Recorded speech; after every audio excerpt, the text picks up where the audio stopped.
My sister Chloe watched me turn blue on my 18th birthday, laughing while I gasped for air.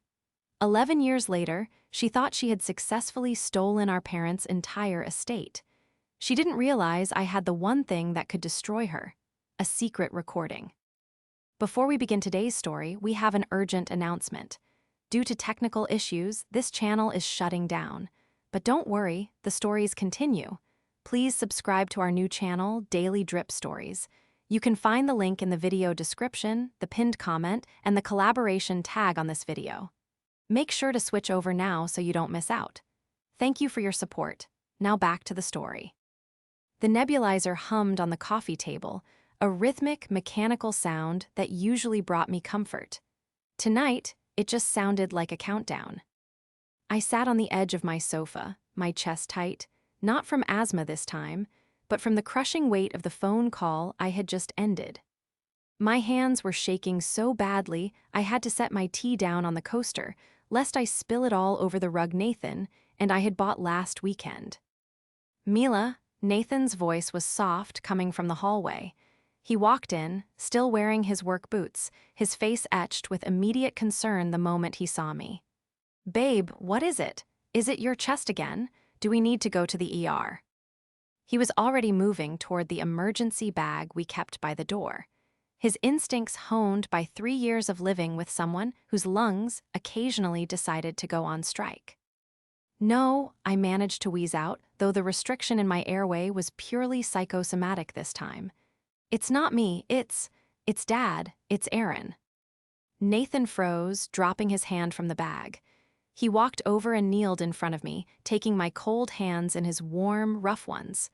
"What happened to Aaron? Is he okay? Is it his heart?" I looked into Nathan's kind eyes, trying to find the words that would make sense of the nonsense I had just heard. "He's fine physically, but he called me. He sounded so confused, Nathan. He told me that they're selling the house, the lake house, the one he promised he'd never sell because he wanted our future kids to learn to fish off that dock." Nathan frowned, squeezing my hands. "Okay, well, maybe they need the money. Retirement is expensive, Mila. Maybe they just want to downsize." "That's what I thought," I whispered, feeling the tears prick at the corners of my eyes. But then he put Mom on the phone. Liliana, she didn't even know who I was for a second. And then she said the sentence that stopped my heart.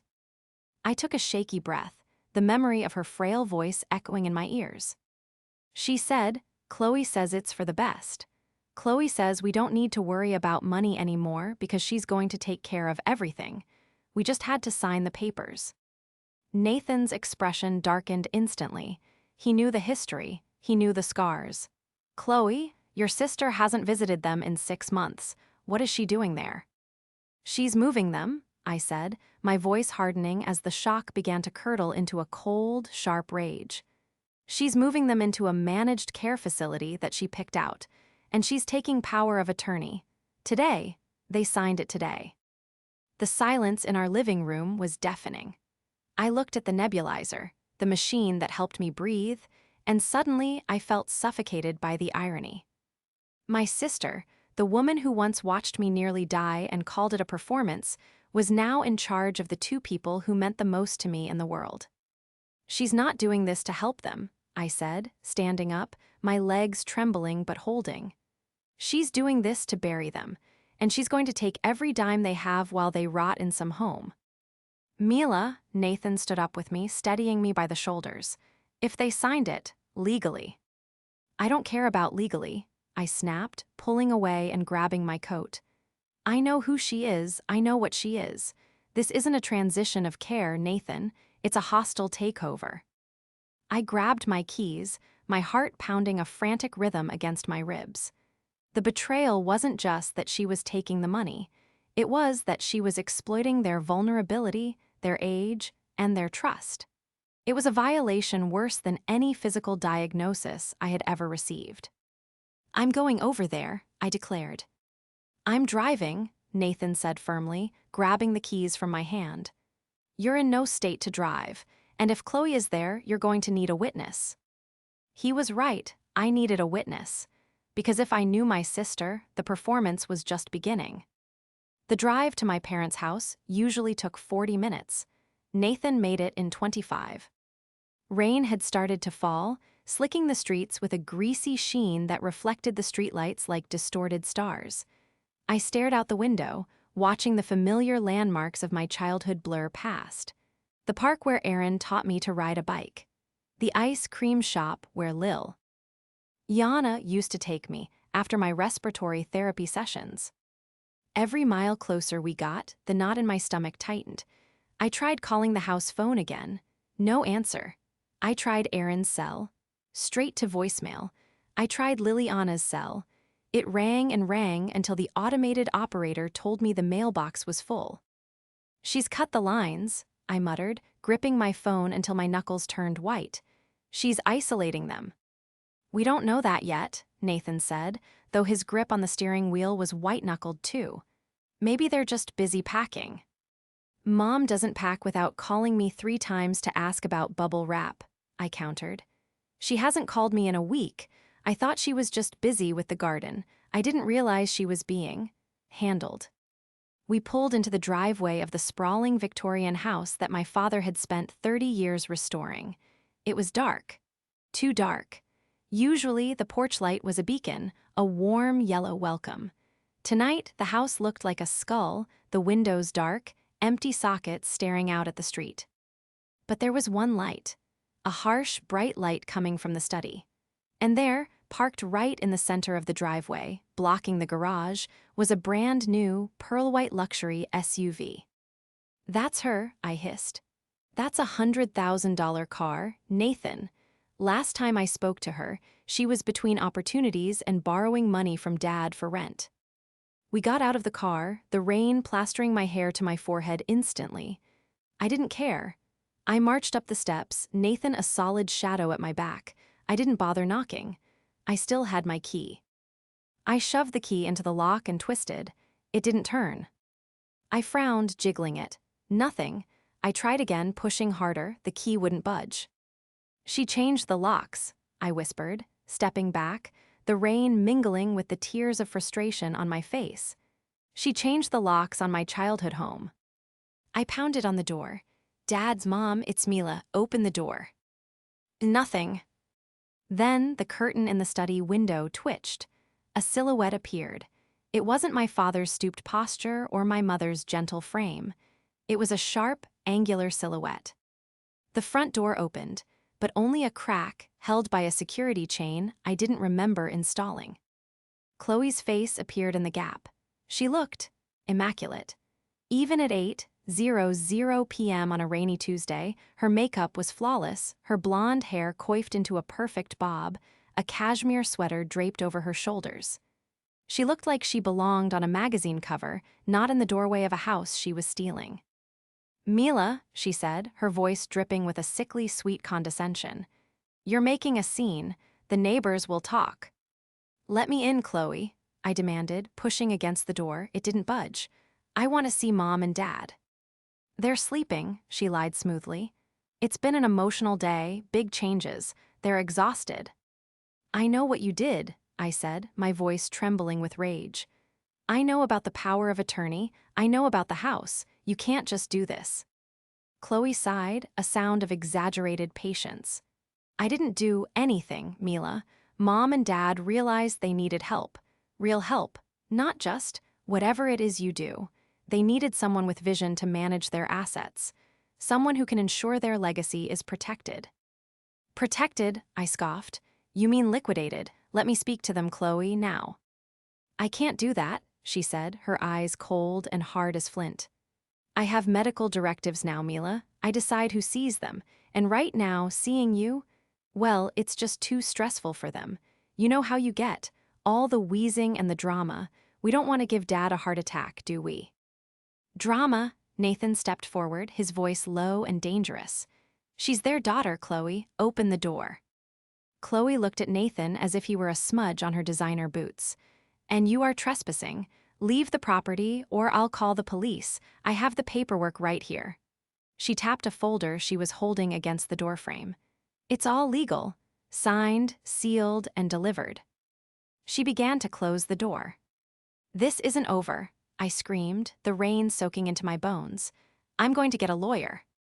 Chloe paused, looking at me through the narrowing crack. She smiled, a small, pitying thing. Oh, Mila, save your money. You're going to need it for your inhalers. Go home. Rest. Leave the heavy lifting to the people who can actually handle it. The door slammed shut. I heard the deadbolt slide home. I stood there, shivering, staring at the wood grain. I felt powerless. I felt small. I felt like the sick little sister she always told me I was. But as I stared at the door, a cold calm began to settle over me, replacing the panic. Chloe saw a sick girl. She saw a loser. She saw a pushover.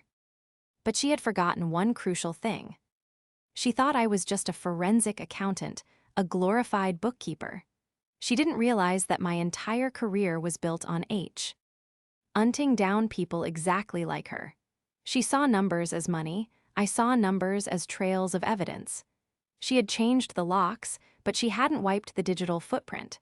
And she had no idea that the sick little sister was the most dangerous person she could have possibly crossed.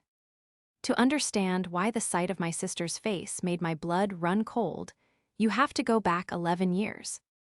It was my 18th birthday, a milestone. I was supposed to be celebrating entering adulthood, but my body had other plans. We were at a restaurant, a fancy Italian place Chloe had insisted on because she wanted to flirt with the bartender. I had felt the tightness starting during the appetizers, a subtle constriction, like a belt being tightened around my ribs.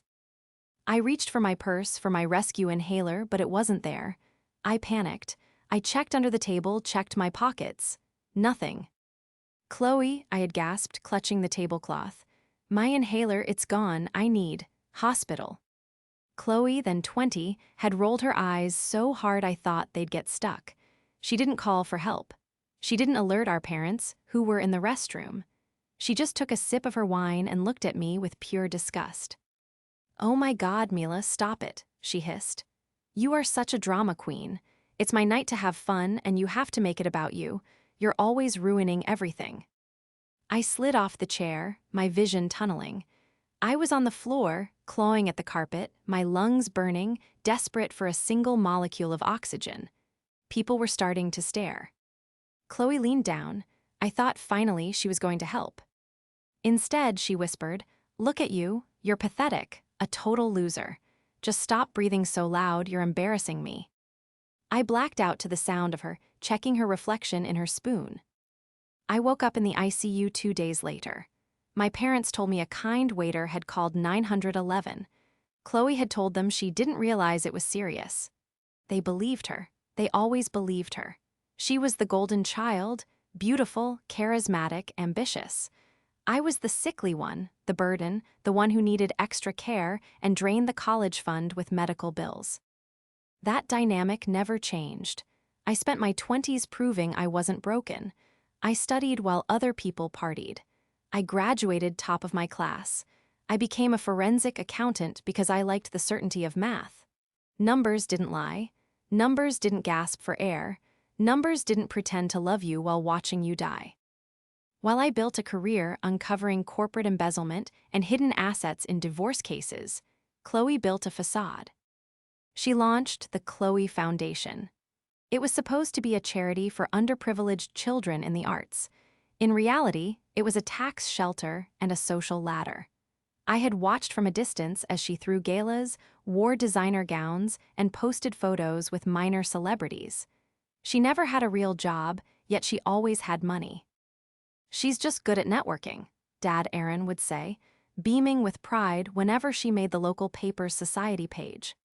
"She has such a big heart," Mom Liliana would add, ignoring the fact that Chloe only visited when she needed a bridge loan to cover administrative costs.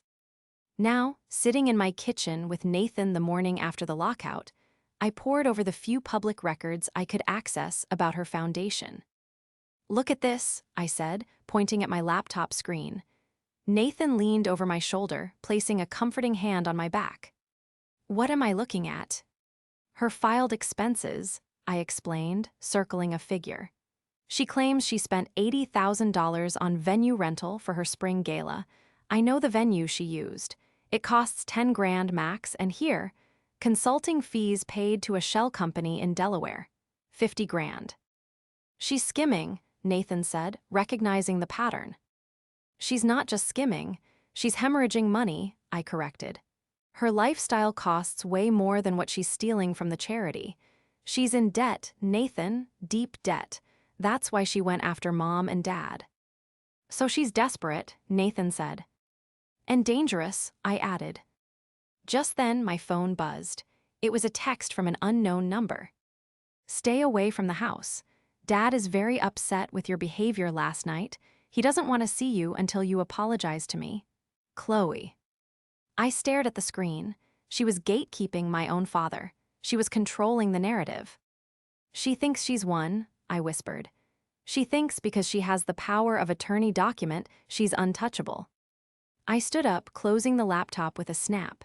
I need help. I can't do this as a daughter. I need to do this as a professional. Who are you going to call? Nathan asked. Alexa, I said, naming the most ruthless estate litigator in the city, a woman I had worked with on a massive corporate fraud case last year. And I'm not just going to sue for visitation. I'm going to audit my sister's entire life. I walked to the window, looking out. At the rain that was still falling, I remembered the feeling of the carpet against my cheek in that Italian restaurant. I remembered the word loser. Enjoy the big house while you can, Chloe, I murmured to the glass, because I'm about to bring the ceiling down. The law offices of Sterling and Associates smelled of mahogany and expensive intimidation. It was a scent I welcomed. I sat across from Alexa, watching her read the documents I had compiled. Alexa was a shark in a silk blouse, a woman who had terrified me during our first case together until I realized her aggression was entirely reserved for liars. She flipped through the printouts of my parents' public property records, her brow furrowed. It's tight, Mila, she said, finally looking up. She took off her reading glasses and tapped the copy of the power of attorney document Chloe had texted me, a blurry photo, meant to taunt rather than inform. It's a durable power of attorney. It gives her broad powers. Unless we can prove incompetence or fraud, she has the legal right to manage their assets. She's not managing them, I said, my voice steady despite the tremor in my hands. She's draining them. Look at the timeline. The POA was signed on the 4th. On the 5th, a consulting fee of $10,000 was wired from their joint savings to an LLC registered to a PO box in Nevada. Alexa raised an eyebrow. You found that already. I'm a forensic accountant, I reminded her. I follow the money. That LLC? I traced the registered agent. It links back to a digital marketing firm Chloe founded 3 years ago that has 0 employees and a website that hasn't been updated since 2022. Alexa leaned back, a small, predatory smile playing on her lips. Okay, that's a start. But to get an emergency injunction, to actually freeze the accounts and remove her, we need more than just questionable transfers. We need to prove she's acting against their best interests. We need to prove intent to defraud. I can get more, I promised, but I need access. She's blocked me from their online banking. She changed the passwords. We can subpoena the records, Alexa said, but that takes time. Time your parents might not have if she's moving this fast. I nodded, staring at the file. Time was the enemy. Every hour that passed was another transaction, another piece of my parents' security vanishing into Chloe's black hole of debt. Then I remembered something.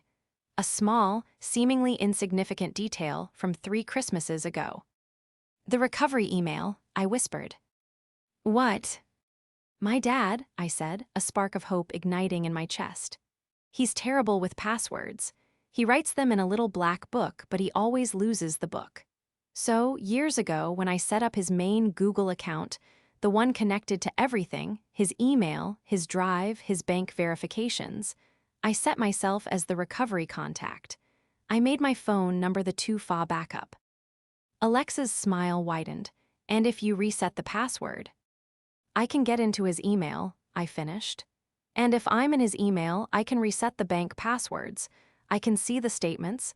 I can see everything. Do it, Alexa commanded. Right now, before she realizes you're the back door. I opened my laptop right there on Alexa's conference table. My heart was hammering against my ribs like a trapped bird. I navigated to the login page. Forgot password. Send verification code to phone ending in 88. My phone buzzed. I let out a breath I didn't know I was holding. I typed in the code. New password. I was in. I immediately went to the trash folder in his email. Chloe was smart enough to delete the bank alerts, but she was lazy. She hadn't emptied the trash. There they were, dozens of notifications. Wire transfer initiated, $15,000. Wire transfer initiated, $22,000. Alert, large withdrawal. I clicked on the banking link, resetting that password too. When the dashboard loaded, I gasped. The numbers on the screen were a punch to the gut. The retirement account, which I knew had over $500,000 in it just last year, was down to $40,000. The liquid savings were gone. The investment portfolio had been liquidated 2 weeks ago, even before the POA was signed. She forged his signature, I said, my voice shaking with rage. Look at the dates, Alexa. These liquidations happened before the 4th. She forged his signature to cash out the stocks, then got the POA to cover her tracks. Alexa stood up, grabbing her coat. That's it, that's the fraud. That's the criminal element we needed. She looked at me, her eyes hard. Print everything. We're going to pay your sister a visit. And this time, we're not asking for permission to enter. The rain had stopped, leaving the air humid and heavy. We pulled up to my parents' house, my house in Alexa's black sedan. It looked like a hearse. This time, I didn't pound on the door. Alexa rang the bell once, firmly. She stood with her briefcase held like a shield, her post. You're radiating authority. I stood beside her, clutching the dossier of financial records. I felt sick, physically ill, the stress triggering that familiar tightness in my chest, but I refused to reach for my inhaler. Not here, not in front of her. The door opened. Chloe was there again, but this time she was holding a glass of wine. It was 11:00 a.m. I told you, she started, her eyes narrowing as she saw me. You are not welcome. Chloe Evelyn Miller, Alexa interrupted, her voice projecting with courtroom clarity. I am Alexa Vance, attorney for Mila Miller. We are here to serve you with a demand letter regarding the misappropriation of funds from the estate of Aaron and Liliana Miller. Chloe froze. The color drained from her face, leaving her makeup looking like a mask on a corpse. She looked from Alexa to me, her eyes darting nervously. That's ridiculous, Chloe stammered, trying to regain her composure. I haven't misappropriated anything. I'm their caretaker. We know about the predated stock liquidations, Chloe, I said, stepping forward. We know you forged Dad's signature on the sell orders 2 weeks before you had power of attorney. That's a felony. That's wire fraud. Chloe's hand shook, the wine sloshing dangerously close to the rim. You don't know what you're talking about. Dad told me to do that. He forgot. He forgets everything. Let us see them, Alexa demanded. Now, or I call the sheriff's department and we file a report for elder abuse and immediate financial exploitation. They're already on speed dial. Chloe hesitated, calculating. She realized she was cornered. She stepped back, opening the door. Fine, see them, see how confused they are. They won't even know what you're talking about. We walked in, the house smelled stale. The curtains were drawn. In the living room, my parents were sitting in their recliners. The TV was blaring a game show at maximum volume. They looked small, frail. Mom, Dad, I rushed over, kneeling beside my father's chair. He looked at me, his eyes cloudy. Mila, is that you? Why are you crying? I'm not crying, Dad, I lied, taking his hand. It was thin and papery. Dad, did you sell your stocks? Did you give Chloe permission to take the money? Money? He looked confused, looking toward Chloe, who was hovering in the doorway. Chloe takes care of the bills now. She's good with money, better than me. See, Chloe said, her voice shrill. He trusts me, I'm handling it. Dad, I said, pressing harder. She moved $400,000 into her own company. Did you tell her to do that? My father blinked. 400? No, that's for the lake house maintenance and your mother's care. It's gone, Dad, I said gently. She spent it. She's lying, Chloe screamed, marching into the room. She's lying to upset you, Daddy. She's always been jealous. Remember, she's the sick one, she's the failure. She's trying to ruin us because she's miserable. My mother looked up, trembling. Please, don't fight, my head hurts. Chloe loomed over me, her face twisted into a snarl. Get out. You're upsetting them. You're causing a scene. Dad, tell her to leave. My father looked back and forth between us. He looked at Chloe, the golden child, the one who was yelling, the one who was scary. Then he looked at me. Fear won out. Mila, he whispered, maybe you should go. Chloe says it's for the best. The words were a physical blow. Even now, with the proof in front of him, the habit of placating Chloe was too strong. He was too afraid of her. I stood up. I looked at my sister. She was smiling again, that triumphant, cruel smile she had worn in the restaurant 11 years ago. You think you've won, I said quietly. You think because you can bully them, you can bully the math. But you can't gaslight a bank ledger, Chloe. Get out, she hissed. We're leaving, Alexa said, pulling my arm. We have what we need. We've seen the undue influence. As we walked out, Chloe yelled after us. Don't come back, and don't bother going to the lake house. It's going on the market tomorrow. The door slammed. I stood on the porch, shaking. She's selling the lake house. It's the only thing left. We file for the injunction today, Alexa said, her voice grim. But Mila, it's going to be a he said she said about his capacity. She has him terrified. We need something undeniable. We need a smoking gun that proves her malice, not just her greed. The next 48 hours were a blur of caffeine and cortisol. Alexa filed the emergency motion, but the courts were slow. A hearing was set for Friday, 3 days away. In 3 days, Chloe could sell the lake house. In 3 days, she could disappear. I spent the time digging deeper, looking for that malice Alexa talked about. I went through the cloud backups again. I looked at the photos, the documents. I found receipts for designer bags. I found FLIG. HT confirmations for a trip to Cabo she took while Mom was in the hospital last month.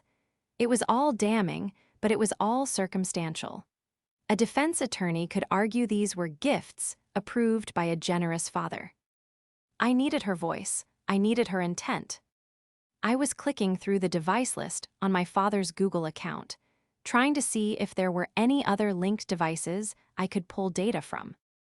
Aaron's iPhone, living room iPad, Chloe's iPhone 13 Pro. I froze. Chloe's iPhone 13 Pro. Why was her phone listed? I clicked on it, last synced, yesterday. I remembered suddenly. 2 months ago, at a family barbecue, before the exile, Chloe had dropped her phone in the pool. She had thrown a tantrum. Dad, ever the enabler, had given her his old iPhone to use until her insurance replacement arrived. She must have logged into it. She must have restored her backup onto it. But because she is technically illiterate, she probably didn't realize that by logging into his device with her data, she might have merged certain settings if she wasn't careful. Or, more likely, she was using the family sharing plan I had set up for them years ago to share apps, and she had inadvertently enabled photo and file sharing to the family cloud. I went to the Google Photos tab. I filtered by device, Chloe's iPhone. There were thousands of selfies, pictures of her food, screenshots of text messages where she bashed her friends. And then I saw a video thumbnail. It was dated 3 weeks ago. The timestamp was 11:30 p.m. I clicked play. The video opened. It was dark, illuminated only by a bedside lamp. Chloe was holding the phone, filming herself in the mirror of my parents' guest bathroom. She looked drunk. Her eyes were glassy, her smile crooked. Okay, update for the girls, she slurred into the camera. I am currently in purgatory. Akka, my parents' house. She rolled her eyes, bringing the camera closer. God, they are so annoying. Dad asked me the same question 5 times today. Where's the checkbook? Where's the checkbook? She mimicked his voice in a cruel, mocking tone. I told him, Daddy, don't worry your pretty little bald head about it. And he just nodded. He's so out of it. It's actually perfect. My stomach churned. I watched, horrified, as she took a sip of wine from a bottle she was holding. I transferred the liquid cash today, she whispered, leaning in like she was sharing a fun secret. 300K boom, gone, and the best part, Mom thanked me. She literally thanked me for handling the paperwork. It's like taking candy from a baby if the baby was wrinkled and smelled like Bengay. She laughed, a harsh, ugly sound. I give them 6 months, she continued. Maybe a year, then the house is mine. The lake house is already as good as sold. And Mila, little Miss Wheezy, she gets nothing, absolutely nothing. She can choke on her inhaler for all I care. She blew a kiss to the camera. Cheers to the inheritance, early withdrawal. The video ended. I sat in silence, the silence of the grave. I didn't feel the tightness in my chest this time. I didn't feel the panic. I felt something entirely different. I felt the cold, hard steel of absolute certainty. She hadn't just admitted to the crime. She had mocked their decline. She had wished death upon them. She had ridiculed my disability. She had handed me the silver bullet. I picked up my phone and called Alexa. I have it, I said, my voice dead calm. What do you have? Everything, I replied. I have a confession, on video. She recorded herself bragging about the theft and mocking their dementia. Send it to me, Alexa said, her voice sharpening. Now. I'm sending it, and Alexa. Yes. Make sure the bailiff brings handcuffs to the hearing on Friday, because she's not walking out of that courtroom. I looked at the frozen frame of my sister's face on the screen. The smugness, the cruelty. You called me a loser, I whispered to the screen. You called me a drama queen. I closed the laptop. Let's see how much drama you can handle when the judge sees this. Friday morning arrived with a sky the color of a bruised plum. The air inside the courthouse was recycled and stale, smelling of floor wax and anxious sweat. I walked in flanked by Nathan and Alexa. I wore my charcoal suit, my audit armor, as I called it. Nathan held my hand so tight I thought he might crack a metacarpal, but the pain was grounding. It kept me present. We entered the courtroom. Chloe was already there. She had dressed the part of the devoted, aggrieved daughter perfectly. She wore a modest cream-colored dress, her hair pulled back in a soft, low bun. No flashy jewelry. Just a simple cross necklace I knew she had bought specifically for this performance. She sat next to her attorney, a man named Mr. Sterling, no relation to Alexa's firm, who looked like he charged by the minute and smiled with too many teeth. My parents were seated behind her. My heart broke instantly. They looked so small on the hard wooden benches. My father was wringing his hands, a nervous tic he developed when he was terrified. My mother was staring at her lap. They didn't look at me. Chloe had clearly coached them, don't look at the enemy. All rise, the bailiff bellowed. Judge Holloway entered. She was a woman in her 60s with sharp, intelligent eyes and a no-nonsense demeanor.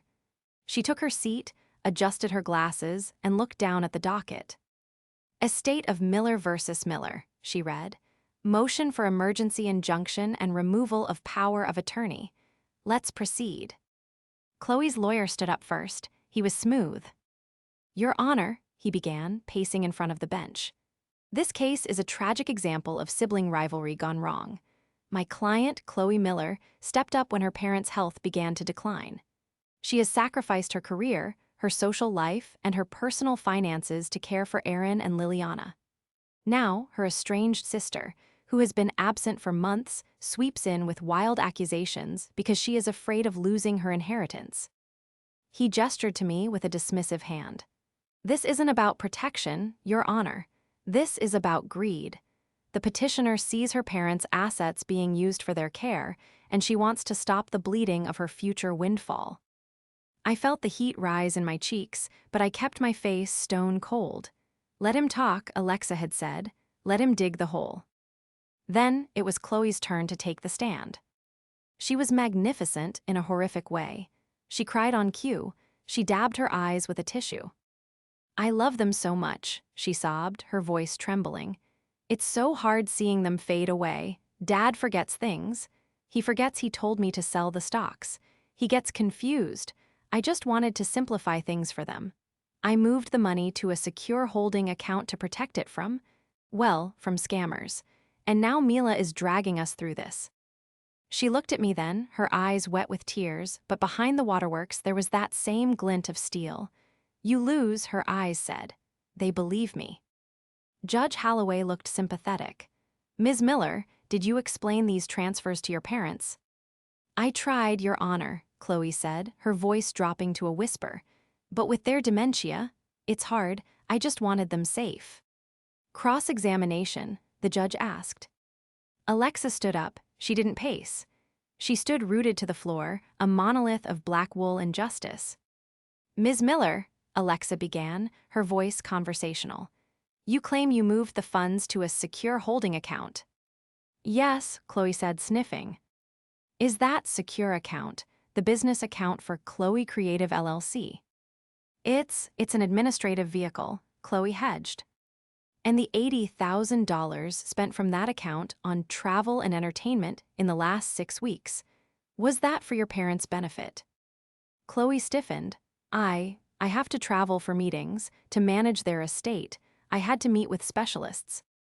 In Cabo San Lucas, Alexa asked, holding up a credit card statement. You met with geriatric specialists at the Center Frogs. A titter ran through the courtroom. The judge banged her gavel. Order. Chloe's face reddened. I needed a break. Caregiver burnout is real. Let's talk about burnout, Alexa said, her voice hardening. You claim your parents are senile, that they are fading away, that they are difficult burdens. I didn't say burdens, Chloe snapped. I said it's hard. You love them. With all my heart. And you would never mock them, never ridicule their condition. Of course not. How dare you? Chloe looked at the judge, outraged. This is harassment. Alexa turned to the bench. Your Honor, the defense would like to introduce Exhibit C, a video file recovered from the family cloud account, dated October 14th. Chloe's lawyer jumped up. Objection, we haven't seen this. It was submitted to the court this morning and emailed to counsel an hour ago, Alexa countered coolly. It is relevant to the character of the fiduciary and her intent to defraud. Play it, Judge Holloway ordered. The courtroom fell silent. Alexa plugged her laptop into the AV system. A large screen on the wall flickered to life. There was Chloe, 3 feet tall on the screen, holding a wine glass in my parents' bathroom. The audio was crisp. It boomed through the courtroom speakers. Okay, update for the girls. I am currently in purgatory. ACA, my parents' house. I watched Chloe in the witness box. As her own voice filled the room, the color drained from her face so completely she looked like she might faint. She gripped the railing, her knuckles white. God, they are so annoying. Where's the checkbook? Where's the checkbook? On the screen, Chloe mimicked our father, making a grotesque, drooling face. In the gallery, I heard a gasp. It was my mother. I turned to look. Liliana was staring at the screen, her hands covering H. Her mouth, tears streaming down her face. My father was staring at the floor, shaking his head slowly, as if trying to wake up from a nightmare.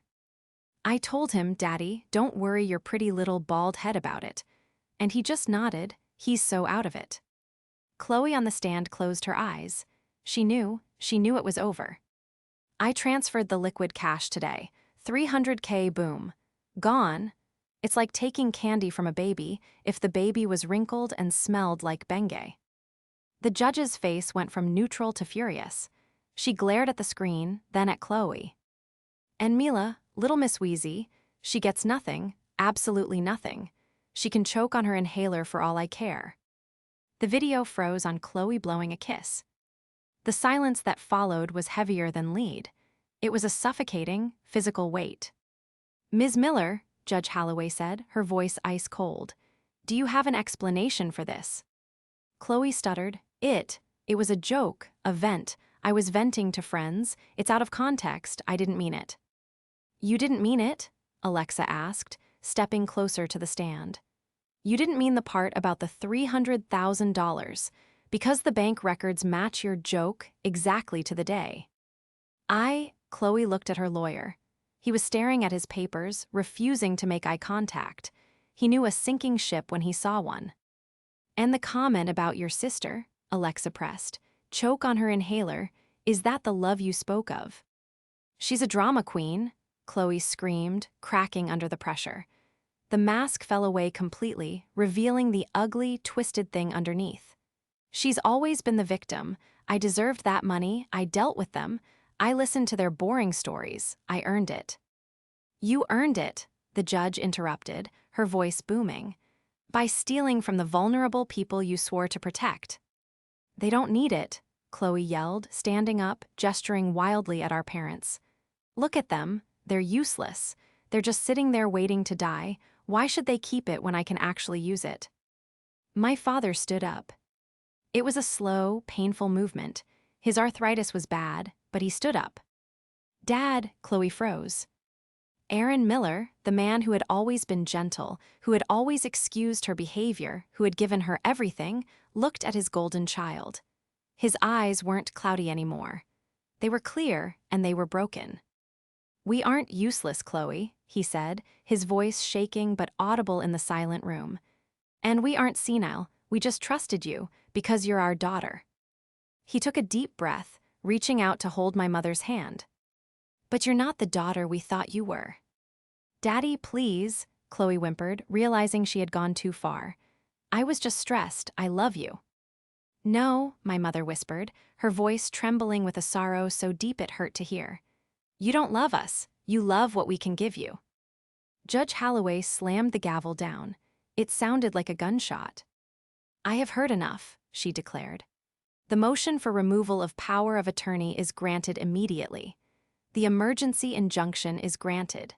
Furthermore, I am holding you, Chloe Miller, in contempt of court for your outburst, and I am referring this evidence to the district attorney's office for immediate investigation into elder abuse, wire fraud, and grand larceny. What? Chloe shrieked. You can't do that. Bailiff, the judge said, pointing a finger at my sister. Take her into custody. 2 officers moved forward. Chloe tried to back away, knocking over the microphone. No, this is a mistake. My lawyer, do something. Mr. Sterling closed his briefcase. I can't help you with criminal charges, Ms. Miller. You'll need a public defender. The officers grabbed her arms.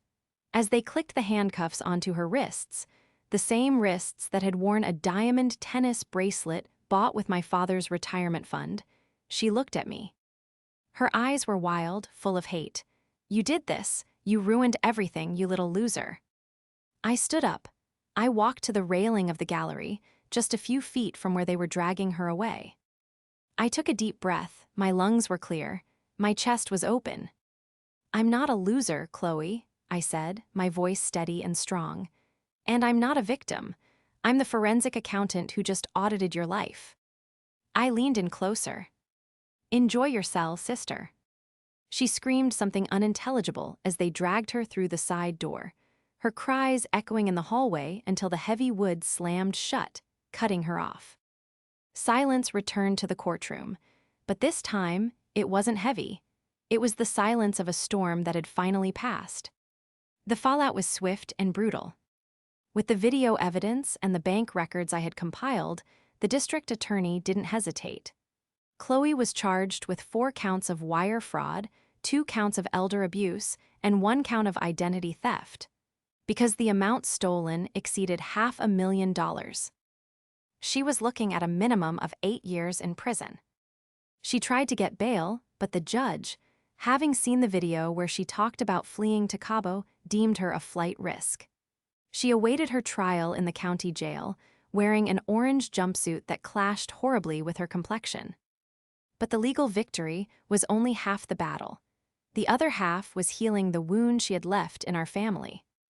I drove my parents home from the courthouse that day. We didn't go to the managed care facility Chloe had picked out. We went home, to the Victorian house with the porch light. When we walked inside, the house felt different. The oppressive atmosphere was gone, but there was a sadness hanging in the air. My father walked into the study, looking at the empty space on the desk where his checkbook used to be. "I'm so sorry, Mila," he said, his back to me. "Dad, you don't have to apologize," I said, walking over and placing a hand on his shoulder. "She manipulated you. She's a professional liar." He turned around, tears in his eyes. "No, I do have to apologize, not for the money, but for not seeing it, for not seeing you." He sat down heavily in his chair. "For years, we let her treat you like you were less, because you were sick, because we felt guilty about your asthma. We let her shine so bright that we put you in the shadow, and we thought she was the strong one." My mother walked in, carrying a tray of tea. She set it down and hugged me, burying her face in my shoulder. "You saved us," she whispered. "Our weak little girl saved us." "I'm not weak, Mom," I said softly, hugging her back. "I just needed a different kind of strength." In the months that followed, we worked to rebuild. I took over the finances properly. Using my skills, I managed to track down about 60% of the stolen funds. We seized Chloe's SUV, sold her designer wardrobe, and liquidated the sham assets of her foundation. It wasn't everything, but it was enough to secure their retirement. We kept the lake house. 6 months after the trial, on the 4th of July, we all went up there. The weather was perfect, hot sun, cool breeze. Nathan was down on the dock teaching Aaron how to cast a new fishing line, their laughter drifting up the hill. Liliana was in the garden, actually pruning the roses instead of worrying about bills. I sat on the porch swing, watching them. I thought about Chloe. She had taken a plea deal last week, 7 years. She was currently sitting in a cell, likely complaining to anyone who would listen about how unfair the world was. She would spend her 30s behind bars, stripped of her fake charity, her fake friends, and her stolen luxury. She had tried to take my breath away on my 18th birthday. She had tried to suffocate our family with her greed. I took a deep breath. The air was sweet with the scent of pine and lake water. I inhaled until my lungs were full, holding it for a second, feeling the life in my chest. Then I exhaled. I had never breathed easier.